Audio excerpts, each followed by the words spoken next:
Hello. So I didn't think about eating my phone. So I'm looking up some stuff online really quick.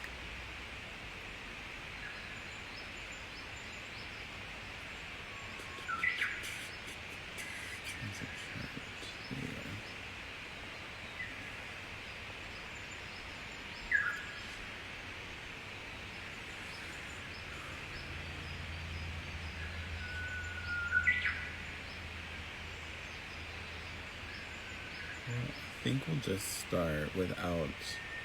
I don't think I'll need my chart to do this. We'll freestyle it and hope that everything goes the way that it's supposed to for the people it's supposed to. Let's see. So this is recorded. I will do my little spiel because I will be reposting this to YouTube. Okay. So I have a little thing of talking points to go through. It seems like a lot. There's a lot. There's not a lot. So first of all, welcome to my live for the Solar Eclipse transit forecast for October 25th, 2022. This is going to happen at 4 a.m. PST. So before we get into that, if you aren't already following me, follow me, MetzilMazatl, on Instagram and Twitter. You can also follow me on TikTok at MetzilMazatl. Yeah. So next, make sure you turn on notifications because I don't always announce when I'm going live. Sometimes I just kind of feel it out and jump on here. Next, feel free to chat or comment in the chat. If you're catching the replay, feel free to comment. I just ask that you're respectful. And honestly, I don't care what you say in the chat or comments. Just be aware that the algorithm is watching, so don't post anything in the comments or the chat that will get you banned. Next is, there's no purchase necessary for this. I don't expect anyone to pay for a reading or anything like that. It's just something that I've been watching that I'm excited to talk about, and so I'm posting it on a live. Next is scammers. I don't think I have any fake accounts or scammers that are scamming my account, but I will never ask you to pay for a reading through DMs. Unless you ask me for information, I typically don't message people, hey, buy a reading from me. Most of my stuff is word of mouth, so other people will say, hey, this person's really good, that's what I rely on, so I'm never gonna try to push anyone into buying a reading or anything from me. Next is grab your charts. If you have an astrology chart already, go ahead and grab it, pull it up, and you can follow along. I did do these flashcards for the symbols of the planets and the zodiac signs, and then I realized I have the Star Codes Astro Oracle deck. So if you have Star Codes, you can grab your Star Codes deck and follow along. So instead of using my makeshift flashcards, I'm just gonna use Star Codes instead because it's so much easier, it's prettier. Yeah, we had good intentions, but whatever. I'll probably use these for writing stuff on the back and then a little study guide for myself. Let's see. Next is have fun. I literally do not care what you're typing in that chat or comments as long as you're not threatening anyone. So now I'm going to talk about my astrology style. So every astrologer does things a little different. We have a basic understanding of astrology. Some of us get into different types of astrology. So I go through a mixture of Indigenous astrology, human design, Hellenistic astrology, and I do tropical Western, but I mix it up with the way that I place my zodiac signs. So I use the Lahiri system. So we'll get into those really quick. So Indigenous astrology. I've learned how to read charts based on the Toltec, the Aztec, Mexica style of reading charts. And it's more complicated, so I don't really like do those readings for profit or anything. It's just something that I enjoy calculating, but it also is tied into the culture of those people. And then I've also studied a little bit of Anishinaabe astrology, and so they use an older zodiac system. If you've heard of like the 13th sign, in Anishinaabe astrology, they knew about the 13th sign, and they have a different system of constellations. So to them, it's a completely different zodiac sign. Like, it's a completely different constellation. Human design is basically a system that goes through the energy centers, the chakra centers. It combines the I Ching, the chakras, Kabbalah, and a few other things. And we're basically reading the aura based on that astrology. It also splits the chart into two sections. So we have the conscious side when you're born, so like your standard natal chart.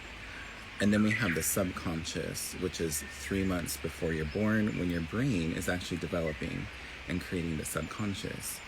So we're tracking two different charts at the same time, and then it explains how the aura works, how the mind works, how the digestion works, all the stuff. Next is tropical Western astrology. It's the most common modern astrology. Almost everyone knows their sun signs. Almost everyone knows their moon signs and the rising signs, which is really cool. So tropical Western astrology is based off of the equinox. So spring, summer, fall, winter. And it's easier to learn tropical Western, but hey, welcome. I also got into sidereal astrology with Noella Star Queen, and so now I'm in between, learning both, using both, working with both. Sidereal astrology goes off of a fixed star system, so stars that don't look like they're moving. When sometimes they are moving, it takes a century for them to move. So it's more. To me, it's more accurate because we're using fixed stars instead of the seasons. And there is a little bit of movement with the sun and the earth over time. Some people call it a wobble. I call it oscillation, whatever. So tropical Western astrology is kind of like more psychological because we're looking at the symbols more than the actual astronomical placements like in sidereal. I also use a Lahiri system. So in vernal astrology, Aries at 0 degrees is the spring equinox, and then the whole wheel is based around that. But in the Lahiri system, we use the fixed star, reading my notes, sorry. Spica? Yes, I think it is Spica. So we use the fixed star Spica. It doesn't move very much. Every century, it'll move like 1 degree. So it does have a little bit of movement, but it's going to tell us a little more accurately about where these things are located. And we're not doing so much, what do you call that, like symbolism? It's more about how everything is relating to each other and the way that it's actually placed in the sky astronomically. And I think that covered all of the astrology types. Oh, Hellenistic astrology. So I am studying Hellenistic astrology with Nightlight Astrology, Adam Allenboss, previously known as Achyuta Bhavadas, but now they go by Adam Allenboss. And I'm in the year 1 course. It's super amazing. Basically, we're studying how the astrologers of ancient times in Greece tracked the stars, and it's based off of the traditional planets. So going up to Jupiter, and that's it. So we don't really get into Neptune, Uranus, or Pluto. Yeah, that's all of my astrology styles. So the transit forecast. Transits are literally like astrological weather.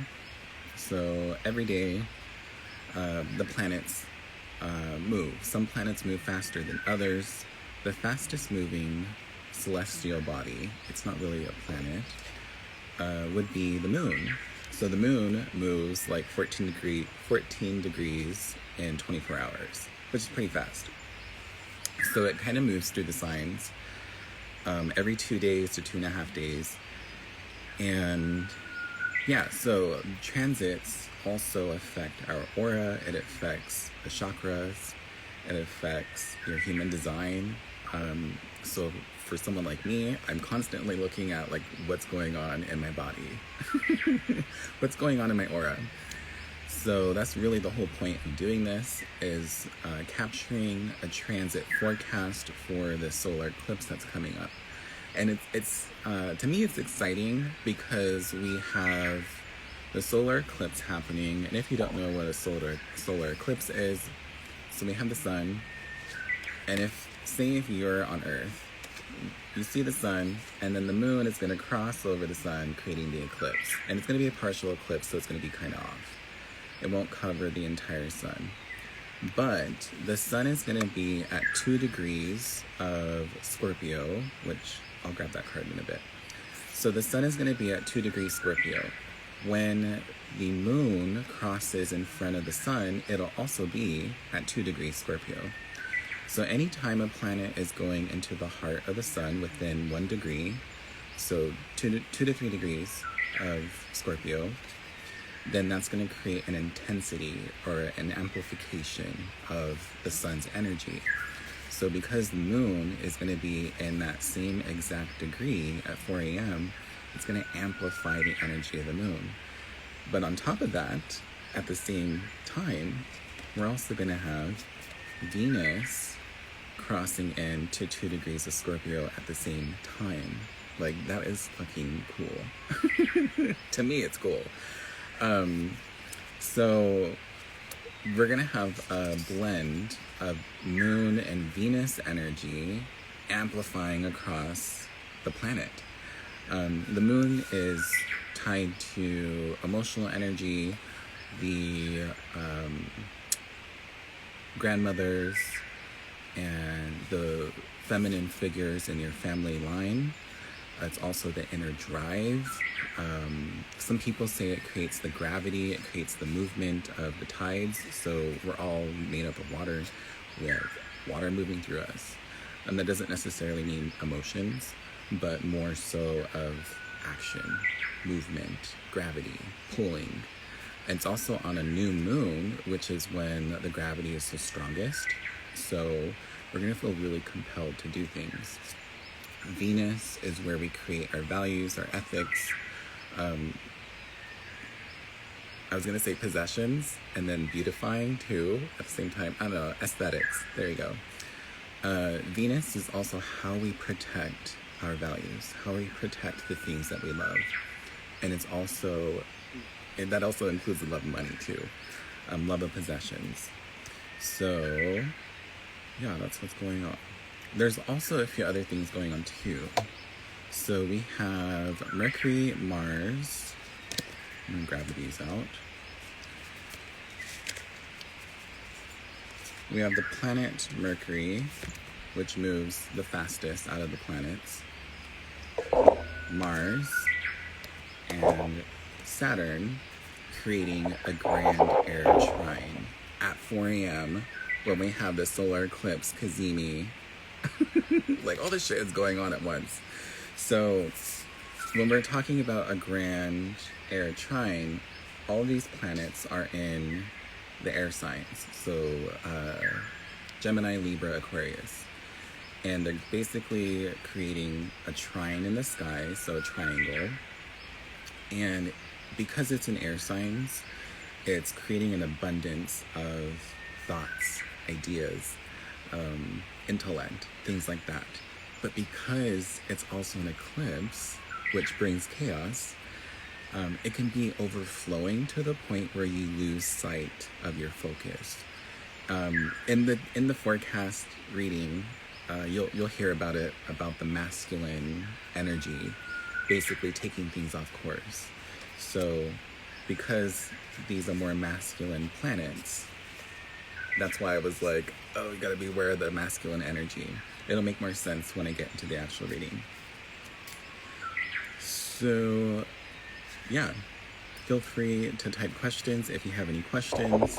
Again, follow me if you don't already follow me. Turn on notifications for when I go live, when I post. Have fun, whatever. Joke around with me, make me laugh. No purchase necessary. I'm not scamming anyone. I won't message you for a reading. I won't hassle you or anything like that. Yeah, so let's get into this reading. So partial solar eclipse happened at 4 a.m. PST. This specific interpretation is based on tropical Western astrology using whole sign houses. So if you're getting into astrology, you'll know that we have house system, basically 1 through 12, and those are all based off of lunar mansions, parts of the sky. Some people say that they're related to the zodiac signs, but it's not. So a lot of beginners kind of get that confused. They think that it's basically copying the zodiac signs, but it's not following that at all. So I use a whole sign house system, which basically divides the sky or the chart into 12 equal sections, just because it's easier for beginners to understand. I also use the Lahiri Sidereal Zodiac. I don't use this, I typed this wrong. I use the Lahiri Zodiac system, which is a sidereal system, but I use it on Western Tropical. Lahiri marks the beginning of the zodiac wheel at 0 degrees of the fixed star Spica, and then Spica moves 1 degree, 23 minutes, 48.83 seconds every century. It hardly ever moves. In Indigenous practice, eclipses marked a period of time, about a week or so, where the native people would fast, they would cleanse, and prepare for spiritual battle. By beautifying the home, committing to spiritual practice, and going within for personal peace. In some indigenous cultures, the eclipse of the sun or moon brought dark energies from the stars that would create chaos on Earth. The native people would prepare to defend their past, future, and themselves. So what this means is, specifically in the Mexica in Central America in ancient times, when there were eclipses, it would actually bring a dark energy to the planet, and they called it the star demon, also known as the obsidian butterfly.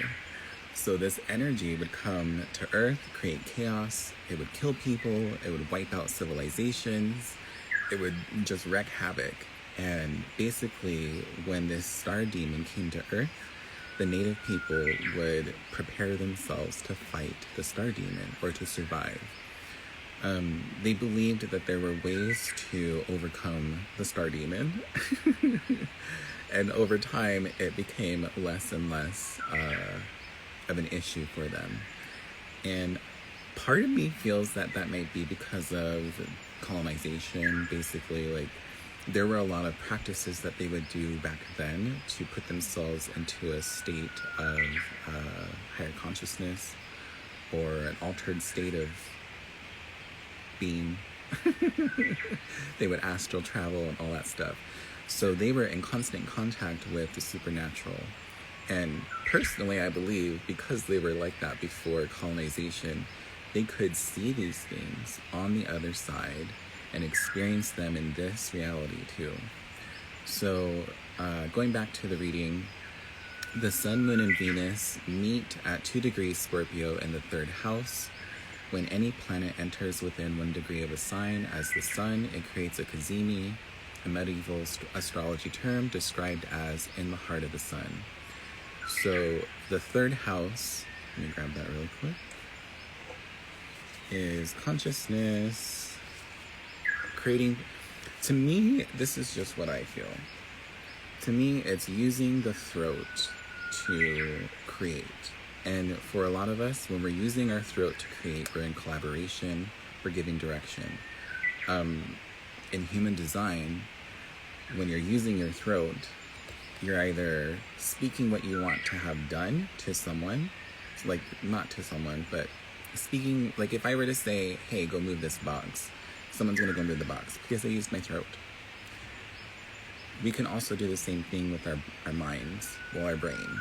So if I were to say, I am going to make this painting, I'm telling my brain, I am doing this, and my ears are hearing it, and my brain's gonna process it.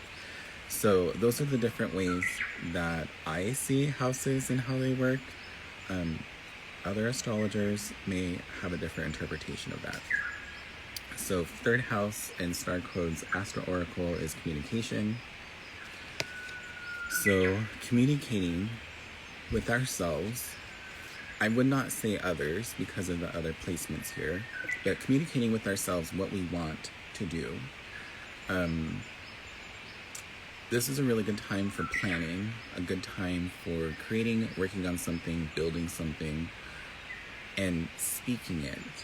Now, because of the other parts of this reading, it may not be a good idea to speak to other people about what you're creating, because depending on their energy, they may create other ideas, and then you'll get lost.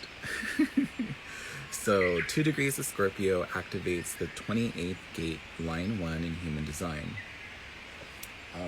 Let me grab this really quick. Human design gets a little more complicated.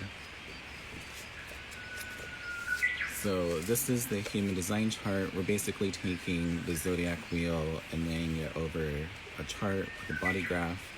There's lines and numbers, which we call gates, and they're activated when the planets are in these hexagrams from the I Ching. So the Sun, Moon, and Venus are going to be activating the 2nd degree of Scorpio, which is the 20th gate. Let me find that on here real quick. Hang on. Scorpio over here. So 28th gate is right here. And then this is coming down into the spleen. So the spleen is going to activate. If you don't have that in your human design chart, then you're going to have that temporarily, along with the solar eclipse energy.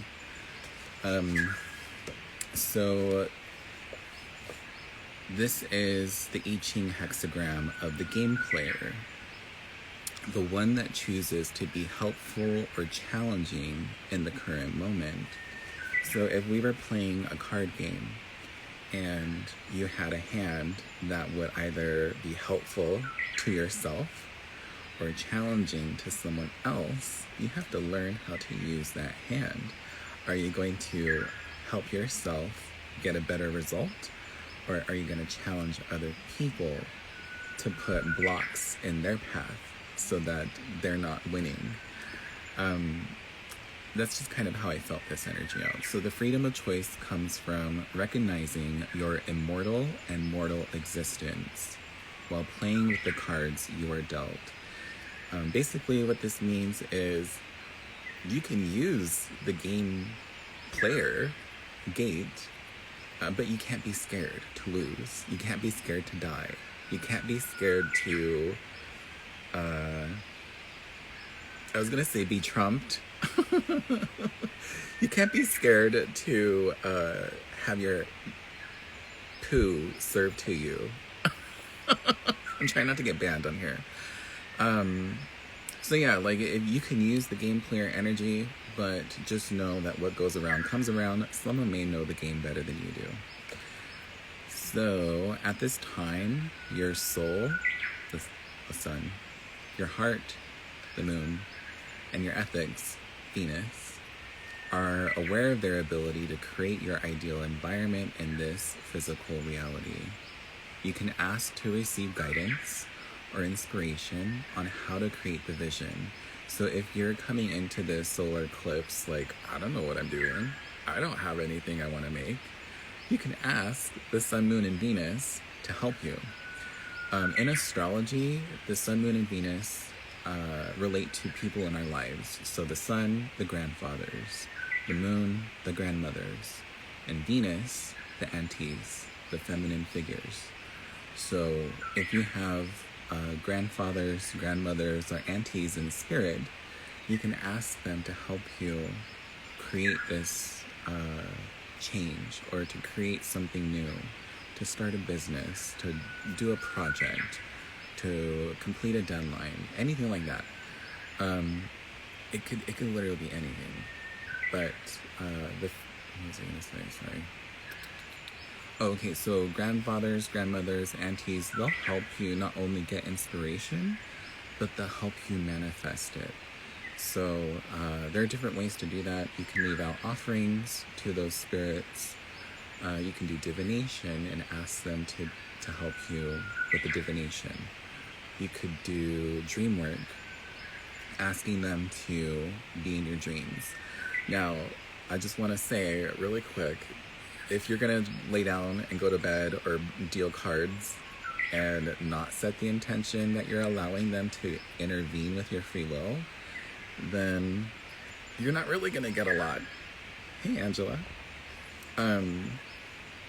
So you have to use your free will to say, grandfathers, grandmothers, aunties, help me. Same with angels. You have to use your free will to invite them in. You can also take it back. So, Mercury, Mars, and Saturn. So we're getting to the masculine planets. They're also creating a grand trine in the air sign Gemini, Libra, and Aquarius, which creates free-flowing thoughts, intellect, and an overflow of ideology. Be aware. Originally I put beware, but it sounded kind of doomsday-y. Be aware of masculine presenting figures in your life. They may drive your ideas off course until you no longer recognize your initial plan. So this is why I said earlier, like, use the solar eclipse energy to create an idea, a vision, but don't share it with just anyone. Keep it to yourself. Keep it between yourself and feminine energies, and stick to what you came up with initially. Unless you feel the energy of your grandfathers, your grandmothers, and your aunties coming through and saying, we suggest this, then if that doesn't happen, just stick to what you feel and don't necessarily rely on other people's suggestions. Because then you may not get the result that you want. Follow all spiritual goodness and universal law with your intentions, aka align with love, because don't forget that Saturn is in that trine. Saturn is going to be looking over your shoulder and saying, did you do that right? Because I'm double checking you. I'm going to throw you in spiritual jail if you don't. I'm going to fuck up your life if you're not being kind. Damn it, I'm going to get shadow banned. Anyways, so just be aware that Saturn is in that grand air trine. They're going to be monitoring. They're literally like, I don't want to say the hall monitor, but they're more like the principal putting the hall monitor out there and saying, okay, let me know what you hear. So have fun creating what you're manifesting. Have fun creating what you're using this solar eclipse energy to make. Personally, for me, I'm going to use this energy to create this astrology business, because when I started my social media, it was more about tarot. It was more about psychic mediumship. And now I'm at a place where I feel confident enough to actually create astrology content. So I'm going to use this energy to create my astrology content on everything, and going through my entire Etsy store and rewriting descriptions and everything and keywords and all the bullshit. I'm going to get banned. But anyways, have fun with what you're doing. And just, I don't want to be like, be careful, but be mindful of Saturn, because they don't give any fucks. I'm gonna get banned, damn it. I cannot keep my mouth from saying cuss words. If you want to book a transit forecast with me, you're more than welcome to. I only have 4 available at a time. So basically, you can go into my link tree on my bio, and I have a little special right now. My readings were around like $300, and that was because I was working a lot at the time, so I dropped them down. And then for this specific solar eclipse thing going on, I dropped the reading down to $75 for 1 hour. And so the way I do my readings now is I send you a booking link, we book it on Calendly, you get a Google Meet link, and then the day of, we meet on Google Meets on a video call. You don't have to have your video on. I just prefer to talk and express and feel out the energy in real time. I used to do workbooks, but that is just so much energy.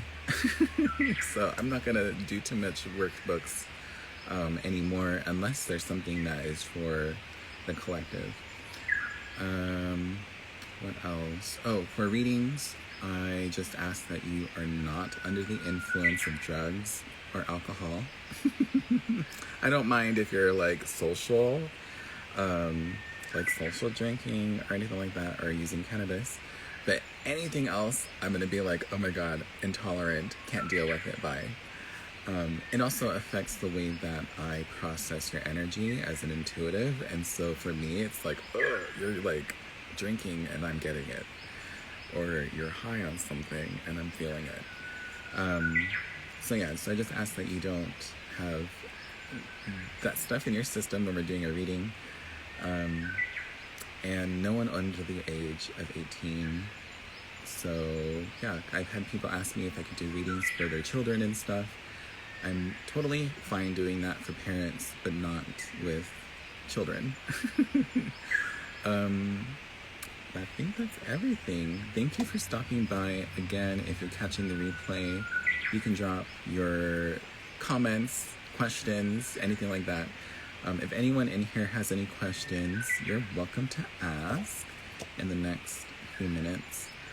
And yeah, I'll be posting this to YouTube, and I have a little video on TikTok. If that video gets 50 likes, I'll just go live on TikTok and we'll do the same thing. It won't be with a cute filter though, because I don't think they do filters, or I just don't use it enough to know. So yeah, I will do a little quick reading. We'll do Supra. I like Super Oracle, just because there's no book. We literally have to interpret the cards the way they are. Let's see. Archangels, ancestors, guides. Deliver a message for our highest good. What is it that we need to know for the solar eclipse on October 25th, 2022 at 4 a.m. PST? Thank you. One moment. 7. Demon. So, demon, don't be scared. Knowledge, wisdom, power. You have the ability to free yourself from anything. That's the great thing about humans. And 7 and I talk about this a lot. We have the ability to break things. So, demonic possession, we can break through it. Hey, Marissa. Demonic thoughts, we can break through it. Some people can't because of mental health, but most of the time, as humans, we have sovereignty over lots of things, including lower energies. So if you're dealing with some things right now, learn how to break through them. Learn how to command your energy over these things, because they're wanting you. They're wanting your energy, not the other way around. I mean, I guess unless you're like people like me. Unconscious. So the unconscious, and this is just from my understanding of human design, the unconscious is something we can't change.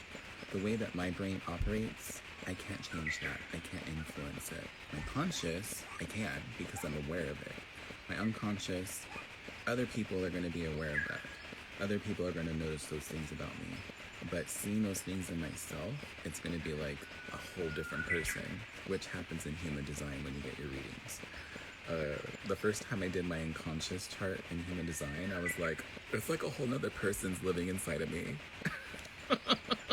So get comfortable. And that's another thing too. The unconscious can feel like a demon that's living inside you. It's a whole different person, a whole different being that lives inside you. And it has creature habits. It has rituals and ceremonies that it does.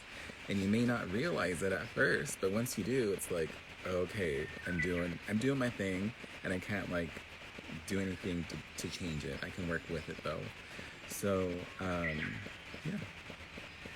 Yes, it's called a incarnation chart. So, in human design, there are a bunch of different types of readings, but the incarnation chart is my favorite because in the software that I use and the software that other people use, they don't really have incarnation charts on there. So I developed one on my own. It was kind of like a coloring book style, but basically we track all of the unconscious of your astrology. We track the shadow aspects of your astrology, and then we go through the chart and we mark, okay, this planet is doing this sign is affecting this, and you can start to see the other part of you, and it's like you got two people in one body. But yeah, those are my favorite. Yeah. Do you have any other questions? Hey, Soul Die with me.